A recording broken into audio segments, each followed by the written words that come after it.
No salimos todos los días en los telediarios. Aquí el voto lo tenemos que sacar de debajo de las piedras, uno a uno, en cada barrio, en cada comarca, en cada pueblo, en cada comunidad de vecinos. Hay que trabajar el voto, no nos lo regalan.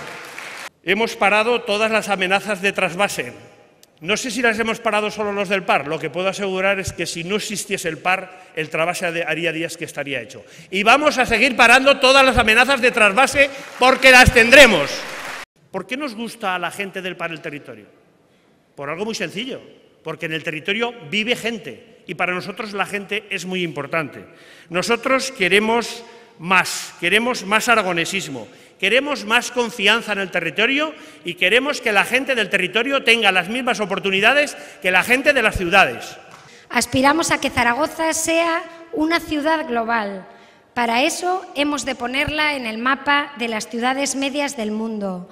Los grandes eventos ayudan a ese objetivo, pero ya aviso que solo apoyaremos a aquellos que, además de ser sostenibles desde el punto de vista económico, creen empleo, sean tractores de desarrollo, modernicen las infraestructuras y equipamientos o posicionen a Zaragoza a nivel global.